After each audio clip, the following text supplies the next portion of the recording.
नमस्कार दोस्तों, स्वागत है आपका आज के मुख्य समाचार में, जिसमें सबसे पहली और बड़ी खबर में आपको बताएंगे कि हिंद प्रशांत क्षेत्र में चीन के खिलाफ 3 प्रमुख देशों का गठजोड़, ऑस्ट्रेलिया को परमाणु पनडुब्बी देगा अमेरिका। दूसरी बड़ी खबर में जिक्र होगा कि ऊंचाई पर उखड़ जाती है चाइनीज आर्मी की सांसें, भारत के आगे टिकने की हिम्मत नहीं। तीसरी बड़ी खबर में आपको बताएंगे कि तालिबान के आने से नए संकट में फंसा पाकिस्तान, रुपए का हुआ बुरा हाल। चौथी खबर में जिक्र होगा कि चुनाव से पहले मास्टर स्ट्रोक की तैयारी में सरकार, 1 करोड़ युवाओं को टैबलेट और स्मार्टफोन देने का ड्राफ्ट हो गया है तैयार। और इसी के साथ अगली बड़ी खबर में आपको बताएंगे कि चीन को लगेगा बड़ा झटका, अमेरिका अपनी पूंजी भारत ट्रांसफर करने में दिखा रहा है रुचि। दोस्तों, हर एक खबर की गहराई में आपको ले जाएंगे, लेकिन उससे पहले अगर आपको विदेश की सेना और पीएम मोदी पर पूरा भरोसा है तो आप अभी इस वीडियो को लाइक कीजिए और लाल बटन को दबा के चैनल को सब्सक्राइब कीजिए और कमेंट में लिखिए जय हिंद। दोस्तों, रुकते हैं सबसे पहली और बड़ी खबर की तरफ। हिंद प्रशांत क्षेत्र में चीन के खिलाफ 3 प्रमुख देशों का गठजोड़,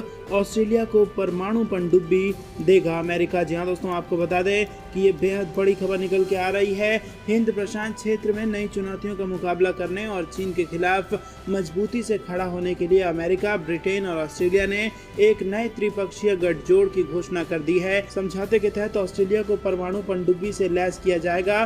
तीनों ही देश उन्नत सामरिक तकनीक एक दूसरे से साझा करेंगे। तो दोस्तों, 3 देश अमेरिका, ब्रिटेन और ऑस्ट्रेलिया चीन की उड़ाएंगे नींद। सुरक्षा के लिए शुरू की गई नई पहल के संबंध में अमेरिकी राष्ट्रपति जो बाइडेन, ब्रिटेन के प्रधानमंत्री बोरिस जॉनसन और ऑस्ट्रेलिया के प्रधानमंत्री स्कॉट मॉरिसन ने संयुक्त बयान जारी किया है। बयान में कहा गया है कि उनका ये कदम हिंद प्रशांत क्षेत्र में स्थिरता लाने में मदद करेगा और उनके हितों को और साझा मूल्यों को इससे बल मिलेगा। अमेरिकी राष्ट्रपति जो बाइडेन ने कहा कि AU के US यानी कि ऑस्ट्रेलिया, ब्रिटेन और अमेरिका के नाम से बना ये गठबंधन ऐतिहासिक कदम है। तीनों ही देश क्षेत्र में स्थिरता लाने के लिए साइबर, क्वांटम टेक्नोलॉजी के साथ ही आर्टिफिशियल इंटेलिजेंस को आपस में साझा करेंगे। वहीं आपको बता दें कि इस संगठन की एक बड़ी पहल के तहत ऑस्ट्रेलिया को परमाणु ऊर्जा से चलने वाली पनडुब्बियों का बेड़ा उपलब्ध कराया जाएगा। 18 महीनों में तीनों देशों के तकनीकी और नौसैनिक विशेषज्ञ ऑस्ट्रेलिया की ताकत बढ़ाने के लिए कार्य करेंगे। तो दोस्तों, आपको बता दें चीन की मुश्किलें क्वाड तो बढ़ा ही रहा था। क्वाड जिसमें भारत, ऑस्ट्रेलिया, अमेरिका और जापान था, ये 4 देश थे। ये तो चीन की मुश्किलें बढ़ा ही रहा था और अब इसी के साथ प्रशांत महासागर में चीन की मुश्किलें बढ़ाने के लिए ऑस्ट्रेलिया, UK और अमेरिका पहुंच चुका है और अब चीन की नींद उड़नी तय है। रुकते हैं अगली बड़ी खबर की तरफ। ऊंचाई पर उखड़ जाती है चाइनीज आर्मी की सांसें, भारत के आगे टिकने की नहीं है उनमें हिम्मत। जी हाँ दोस्तों, चीन अपनी सेना को सबसे ताकतवर बनाने के लिए हर संभव कोशिश कर रहा है। वो अत्याधुनिक हथियार बना रहा है, आधुनिक तकनीक विकसित कर रहा है, लेकिन इसके बावजूद उसके सैनिक ऊंचे स्थानों पर लड़ने के काबिल नहीं है। पीपल्स लिबरेशन आर्मी के पूर्वी लद्दाख में घुसपैठ के बाद कदम वापस खींचने का ये भी एक बड़ा कारण था, जबकि भारतीय सैनिक इसी इलाके में अपेक्षाकृत ज़्यादा ऊंचे ठिकानों पर कम तैयारियों के बावजूद डटे रहे थे। अमेरिकी मैगजीन नेशनल इंटरस्टेट के मुताबिक चीन ऊंचाई वाले स्थानों पर self propelled rocket launcher, self propelled howitzer तोप और लॉन्ग रेंज रॉकेट लॉन्चर की कम समय में तैनाती में सक्षम है। ऐसा उसने पूर्वी लद्दाख में घुसपैठ के दौरान किया था। तो दोस्तों, ऊंचाई पर भारत के सामने नहीं टिक पाता है चीन और ये कमजोरी अब पकड़ में आ गई है। वो कहते हैं अगली बड़ी खबर की तरफ, लेकिन उससे पहले अगर आपको देश की सेना पर पूरा भरोसा है कि चीन और पाकिस्तान से डटकर मुकाबला और मुंह तोड़ जवाब देने की क्षमता है हमारी सेना में, तो दोस्तों वीडियो लाइक करना मत भूलिएगा और कमेंट में अपनी राय जरूर बताइए। वो कहते हैं अगली बड़ी खबर की तरफ। तालिबान के आने से नए संकट में फंसा पाकिस्तान, रुपए का हो गया बुरा हाल। जी हाँ दोस्तों, आपको बताते हैं अफगानिस्तान में तालिबान के आने के बाद से ही पाकिस्तानी रुपया लगातार पिटता जा रहा है। डॉलर के मुकाबले ये ऐतिहासिक रूप से निचले स्तर पर पहुंच गया है। पाकिस्तान की इकोनॉमी पहले से मुश्किल में चल रही थी। तालिबान की सत्ता में आने से वहां की मुद्रा रुपए की हालत और पतली हो गई है। पाकिस्तानी अखबार द न्यूज़ के अनुसार बुधवार को मुद्रा बाजार में पाकिस्तानी रुपए में पूरे 1 रुपए की भारी गिरावट आई और ये डॉलर के मुकाबले 169.9 के ऐतिहासिक निचले स्तर पर पहुंच गया। इस साल 14 मई से अब तक इसमें करीब 18 रुपए की गिरावट आ चुकी है। गुरुवार को भी ये 169 के पार बना हुआ है। दोस्तों, आपको बता दें कि पूरे एशिया में पाकिस्तानी मुद्रा के प्रदर्शन को सबसे खराब माना जा रहा है। रुपए की इस गिरावट की सबसे बड़ी वजह अफगानिस्तान में तालिबान के शासन के वजह को माना जा रहा है। हालांकि इसके लिए कई घरेलू कारक भी जिम्मेदार हैं। पाकिस्तान की अर्थव्यवस्था पहले से ही काफी मुश्किल में चल रही है। इसी वजह से रुपए की हालत पहले से पतली थी। तालिबान की सत्ता ने कोढ़ में राज जैसा काम किया हुआ है। वहीं आपको बता दें कि एक एक्सपर्ट्स और अल्फा बीटा कोर के सीईओ खुर्रम शहजाद ने अखबार को बताया कि अफगानिस्तान की वजह से रुपए पर अतिरिक्त दबाव आया है। अफगानिस्तान में अमेरिकी सैनिकों के बाहर जाने और वहां तालिबान के सत्ता में आने के बाद से ही रुपए पर दबाव बना हुआ है। दोस्तों, चापलूसी कर रहा था तालिबान की पाकिस्तान, और पाकिस्तान ने अफगानिस्तान में तालिबान के आने की मदद भी की, लेकिन इसका उल्टा असर पाकिस्तान पर पड़ा और पाकिस्तान की अर्थव्यवस्था चौपट हो गई है और पाकिस्तानी रुपया गर्त में जाता जा रहा है। चुनाव से पहले मास्टर स्ट्रोक की तैयारी में सरकार 1 करोड़ युवाओं को टैबलेट और स्मार्टफोन देने का ड्राफ्ट हो गया है तैयार। जी हाँ दोस्तों, उत्तर प्रदेश में जैसे जैसे विधानसभा चुनाव नजदीक आता जा रहा है, वैसे वैसे राजनीतिक दलों में भी सभी वर्गों को साधने की छटपटाहट साफ तौर पर देखी जा सकती है। योगी सरकार ने कुछ दिनों पहले ही संपन्न हुए अनुपूरक बजट में 1 करोड़ छात्रों को टैबलेट और फोन देने का वादा किया था। शासन से जुड़े अधिकारियों की माने तो सरकार ने इसको अमल में लाने की कवायद तेज कर दी है। भाजपा सरकार अंडर ग्रेजुएट और ITI स्टूडेंट्स को ये तोहफा देने पर काम कर रही है। जल्द ही इस प्रस्ताव को कैबिनेट से पास कराया जाएगा। दरअसल योगी सरकार ने अनुपूरक बजट में ऐलान किया था कि सरकार 1 करोड़ युवाओं को टैबलेट और फोन देने जा रही है। सरकार की ये योजना अखिलेश सरकार के दौरान घोषित उस योजना से बिल्कुल अलग है जिसमें हाई स्कूल और इंटरमीडिएट के छात्रों को लैपटॉप वितरित किया गया था। तब विधानसभा में योगी ने कहा था कि युवाओं के डिजिटल एम्पावरमेंट के लिए सरकार ये योजना लाने जा रही है और इससे युवाओं को आगे बढ़ने में काफ़ी मदद मिलेगी। अखिलेश यादव सरकार ने अपने वोटरों को ध्यान में रखते हुए लैपटॉप बांटे थे, लेकिन योगी सरकार 18 से 25 साल के युवाओं को ध्यान में रखकर ये बनाया जा रहा है। एक बात तो तय है कि इसमें उम्र की कोई क्राइटेरिया तय नहीं की गई है, लेकिन एक बात साफ है कि योजना हाई स्कूल और इंटरमीडिएट के छात्रों के लिए नहीं होगी। ये हाई स्कूल व इंटरमीडिएट के छात्रों को नहीं मिलेगा इसका लाभ। दरअसल उत्तर प्रदेश में अगले साल विधानसभा चुनाव होने हैं और उसी को ध्यान में रखकर योगी सरकार ने विधानसभा में पेश अनुपूरक बजट में 1 करोड़ युवाओं को टैब और फोन देने का ऐलान किया था। ऐसा माना जा रहा है कि चुनावी साल में युवा वोटरों को लुभाने के लिए सरकार ने ये प्लान तैयार किया था। यूपी देश का सबसे बड़ा राज्य है और इस नाते यहाँ युवा वोटरों की संख्या भी काफ़ी ज़्यादा है। वरिष्ठ IAS अधिकारी ने बताया कि इस योजना पर तेजी से काम चल रहा है।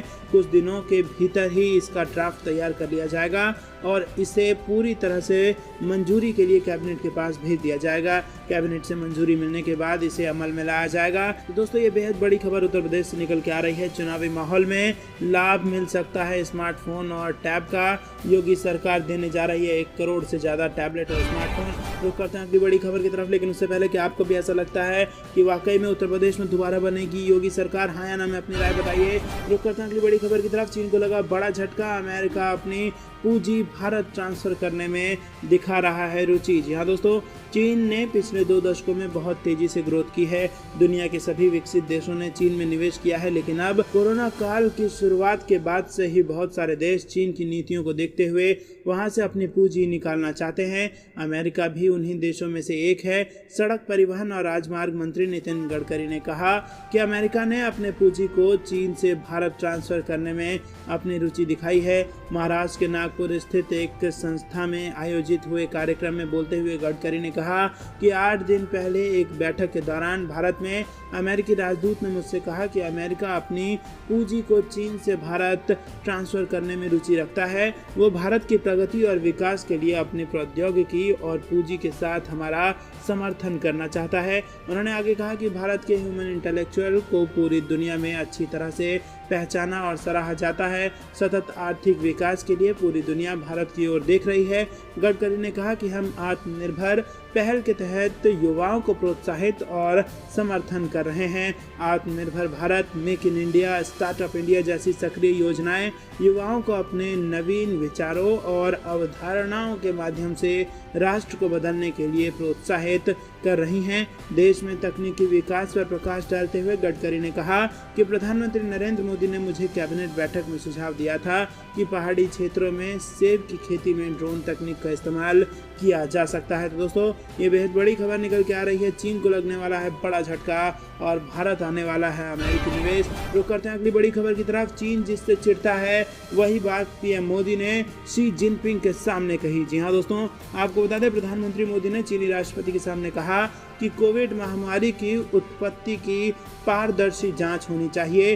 चीन इस मांग को लेकर काफी सख्त और संवेदनशील रहा है। दुनिया का एक धड़ा चीन पर कोविड महामारी को लेकर शक करता है। अमेरिका और ब्रिटेन में कई लोग कहते हैं कि कोरोना वायरस जानबूझकर चीनी लैब में पैदा किया गया था। अमेरिका के पूर्व राष्ट्रपति डोनाल्ड ट्रंप तो कोरोना वायरस को चीनी वायरस कहते हैं। चीनी राष्ट्रपति के सामने भारतीय प्रधानमंत्री की इस मांग को अंग्रेजी अखबार द हिंदू ने प्रमुखता से जगह दी है।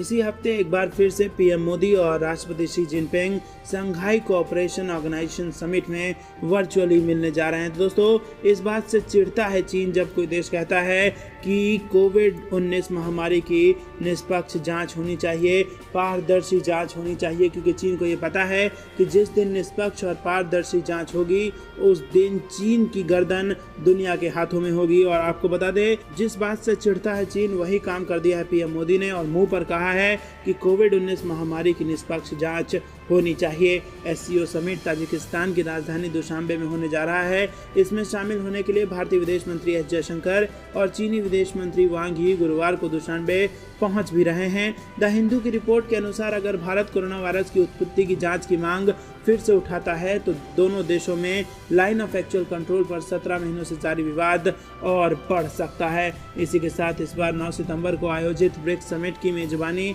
भारत ने की थी। पीएम मोदी ने ब्राजील, रूस, भारत, चीन, दक्षिण अफ्रीका वाले इस गुट के समिट में कहा था कि आज की तारीख में वैश्विक व्यवस्था में भरोसे की जरूरत है। विश्व स्वास्थ्य संगठन के तहत वायरस की उत्पत्ति की जांच पारदर्शी तरीके से होनी चाहिए। इस जांच में सभी देशों को पूरी तरह से सहयोग देना चाहिए। दोस्तों, इशारे में चीन को घायल किया है प्रधानमंत्री मोदी ने। राष्ट्रपति शी की मौजूदगी में पीएम मोदी ने कहा कि अगर पारदर्शी जांच होती है तो विश्व स्वास्थ्य संगठन की साख पर उठ रहे सवाल कम होंगे और हम भविष्य की महामारी के प्रति ज्यादा सचेत रहेंगे। इसी के साथ द हिंदू का कहना है कि पीएम मोदी की ये टिप्पणी सार्वजनिक रूप से जारी नहीं की गई है, लेकिन उसके पास एक कॉपी है। अखबार की रिपोर्ट के अनुसार ब्रिक्स समिट में मौजूद अधिकारियों और राजनयिकों ने बताया कि पीएम मोदी ने इस विषय को जोर देकर उठाया। भारत ने इससे पहले चीन के वुहान इंस्टीट्यूट ऑफ वायरोलॉजी में की गई WHO की टीम के साथ चीन के सहयोग करने की बात कही थी, लेकिन तब भारत डेटा मुहैया कराने की बात करता था। तो दोस्तों, आपको बता दें, घिर रहा है चीन कोरोना वायरस के मामले में और प्रधानमंत्री मोदी ने गर्म लोहे पर मारा है चोट। रुक करते हैं अगली बड़ी खबर की तरफ। अयोध्या में धीरे धीरे साकार हो रहा है राम भक्तों का सपना। राम मंदिर की नींव निर्माण का काम अंतिम दौर में। जी हाँ दोस्तों, आपको बता दें, अयोध्या में राम मंदिर बनने का सपना धीरे धीरे पूरा हो रहा है। मंदिर की नींव के निर्माण का कार्य अंतिम दौर में है। श्री राम जन्मभूमि तीर्थ क्षेत्र ट्रस्ट के महासचिव चंपत राय ने बताया कि नींव की अब तक 46 लेयर पड़ चुकी है, 48 लेयर डाली जानी है। इसके बाद राफ्ट का निर्माण होगा। उन्होंने बताया कि दिसंबर 2023 तक मंदिर में रामलला का दर्शन भक्तों को प्राप्त होने लगेगा। मंदिर 3 मंजिला होगा। गर्भगृह में रामलला तो दूसरे तल पर राम दरबार विराजित होंगे। मंदिर का परकोटा 6.5 एकड़ में बनाया जाएगा। दरअसल गुरुवार को मीडिया को बुलाकर मंदिर निर्माण की प्रगति की जानकारी दी गई और उन्हें निर्माण स्थल के दृश्य उपलब्ध कराए गए। दोपहर में मीडिया कर्मियों को राम जन्मभूमि परिसर में राम मंदिर निर्माण कार्य दिखाने के लिए आमंत्रित किया गया था। भारी बारिश के बीच पहुंचे पत्रकारों ने राम मंदिर निर्माण की प्रगति का लाइव प्रसारण किया तो घर बैठे लोग राम मंदिर निर्माण कार्य को देखकर पाकिस्तान की बढ़ने वाली है टेंशन, आतंकियों पर प्रहार करने के लिए भारत की मदद ले सकता है अमेरिका। जी हाँ दोस्तों, आपको पर्दे के पीछे का प्लान बता दें। अफगानिस्तान में अमेरिकी सेना की वापसी के बाद वहां आतंकियों को काबू में रखने के लिए भारत की रणनीतिक भागीदारी कई देशों के लिए काफ़ी अहम हो गई है। आतंकियों पर प्रहार के लिए अमेरिका भारत की मदद ले सकता है, इसके लिए वो बेस बनाने पर भी विचार कर रहा है। अमेरिका की ओर से भारत में बेस तलाशने की खबरों पर भारत की ओर से कोई पुष्टि या खंडन नहीं करना ये बताता है कि इस रणनीतिक मुद्दे पर अभी कोई भी पत्ते नहीं खोलना चाहता है। विदेश मंत्रालय का कहना है कि हम इन खबरों से अवगत हैं, हम तथ्यों का पता लगा रहे हैं और अधिक जानकारी प्राप्त कर रहे हैं। जानकारों का कहना है कि अमेरिका और रूस के शीर्ष सुरक्षा अधिकारियों का पिछले दिनों भारत द्वारा साफ संकेत है कि इस इलाके की रणनीति को लेकर काफ़ी कुछ पर्दे के पीछे चल रहा है। अफगानिस्तान की स्थिति पर भारत में राष्ट्रीय सुरक्षा सलाहकार अजीत डोभाल सुरक्षा व खुफिया एजेंसियों के जरिए लगातार इनपुट खंगाल रहे हैं और उच्च स्तर पर नजर बनी हुई है। भारत अभी अपने हितों को खंगाल रहा है। इसी के साथ दोस्तों आपको बता दें कि खबर ये भी है कि अफगानिस्तान से बाहर निकलने से पहले अमेरिका ने पाकिस्तान से मिलिट्री बेस को लेकर मांग की थी, जिसके बाद पाकिस्तान के प्रधानमंत्री इमरान खान ने सार्वजनिक तौर पर कहा था कि वो CIA को सीमा पार आतंक विरोधी अभियानों के लिए अपनी जमीन पर बेस बनाने की अनुमति नहीं देगा। हालांकि इस मामले को लेकर पाकिस्तान ने तस्वीर पूरी तरह साफ नहीं की है। तो दोस्तों आपको बता दें कि पाकिस्तान के खिलाफ बड़ा एक्शन ले सकता है अमेरिका और भारत दे सकता है इसमें अमेरिका का साथ। रुक करते हैं अगली बड़ी खबर की तरफ। पाकिस्तान जैसे नाकाम मुल्क से सीखने की नहीं है कोई ज़रूरत, आतंक के आका को सबके सामने भारत ने हड़काया। जी हाँ दोस्तों, कश्मीर मसले पर बार बार मुंह की खाने के बाद पाकिस्तान नहीं सुधर रहा है। हर मौके पर कश्मीर का राग अलापने वाले आतंक के आका पाकिस्तान को भारत ने एक बार फिर से सबके सामने लताड़ा है और कहा है कि पाकिस्तान जैसे असफल देश से हमें सबक लेने की जरूरत नहीं है। भारत ने संयुक्त राष्ट्र मानवाधिकार परिषद में कश्मीरी मुद्दा उठाने पर पाकिस्तान और इस्लामिक सहयोग संगठन की बुधवार को आलोचना करते हुए कहा कि OIC ने लाचार होकर खुद पर पाकिस्तान को हावी हो जाने दिया। वहीं आपको बता दें UNHRC के 48वें सत्र में भारत ने कहा कि पाकिस्तान को वैश्विक स्तर पर एक ऐसा देश करार दिया गया है जो संयुक्त राष्ट्र द्वारा घोषित आतंकवादियों सहित अन्य आतंकवादियों का सरकार की नीति के तहत खुलकर समर्थन करता है, उनको प्रशिक्षण देता है, वित्त पोषण करता है और हथियार भी मुहैया कराता है। जेनेवा में भारत के स्थायी मिशन के प्रथम सचिव पवन बाधे ने भारत की ओर से ये कहा है। उन्होंने पाकिस्तान और OIC द्वारा कश्मीर पर की गई टिप्पणी का जवाब देने के भारत के अधिकार का इस्तेमाल करते हुए ये कहा कि उसे यानी कि भारत को पाकिस्तान जैसे नाकाम मुल्क से सबक सीखने की कोई ज़रूरत नहीं है। दोस्तों रुक करते हैं अगली बड़ी खबर की तरफ, लेकिन उससे पहले अगर आप भी ऐसा मानते हैं कि पाकिस्तान आतंकियों के लिए जन्नत है और उससे सीखने की कोई ज़रूरत नहीं है दोस्तों, तो वीडियो लाइक ज़रूर कीजिए और कमेंट में अपनी राय बताइए। रुक करते हैं अगली बड़ी खबर की तरफ। चीन के खिलाफ एकजुट हुए अमेरिका और UK और इसी के साथ ऑस्ट्रेलिया भी आया है साथ। ड्रैगन ने कहा कोल्ड वॉर की मानसिकता से बाहर निकले। जी हाँ दोस्तों, अमेरिका, ब्रिटेन और ऑस्ट्रेलिया ने सुरक्षा क्षेत्र में अपना सहयोग मजबूत करने और भागीदारी बढ़ाने के लिए एक त्रिपक्षीय सुरक्षा सहयोग बनाने की घोषणा की है। इस त्रिपक्षीय सुरक्षा भागीदारी को AUKUS नाम से जाना जाएगा। इस बीच चीन हिंद प्रशांत क्षेत्र के लिए नए सुरक्षा सहयोग पर इन 3 देशों की युगलबंदी से भड़क गया है। वाशिंगटन में चीनी दूतावास ने बुधवार को कहा कि इन देशों को अपनी शीत युद्ध की मानसिकता और वैचारिक पूर्वाग्रह को दूर करना चाहिए। तो दोस्तों चीन के खिलाफ एकजुट हो गए हैं 3 देश, अमेरिका, UK और ऑस्ट्रेलिया, और यहाँ पर चीन की उड़ गई है नींद। रुक करते हैं अगली बड़ी खबर की तरफ। धरी रह जाएगी चीन और पाकिस्तान की चाल, मिसाइलों का सामना करने भारत बना रहा है रॉकेट फोर्स। जी हाँ दोस्तों, आपको बता दें chief of defence staff Bipin Rawat ने उत्तरी सीमा पर चीन के आक्रामक रवैये और राष्ट्रीय सुरक्षा से जुड़ी तमाम चुनौतियों के बीच बुधवार को कहा कि भारत ने वायु क्षेत्र में अपनी शक्ति मजबूत करना शुरू कर दिया है और इसके तहत देश रॉकेट फोर्स तैयार करने पर विचार कर रहा है। एक कार्यक्रम को संबोधित करते हुए रावत ने पाकिस्तान को चीन का प्रॉक्सी करार दिया और कहा कि पाकिस्तान जम्मू कश्मीर में छद्म युद्ध यानी प्रॉक्सी वॉर जारी रखेगा तथा ये पंजाब और देश के अन्य हिस्सों में भी दिक्कतें पैदा करने की कोशिश कर रहा है।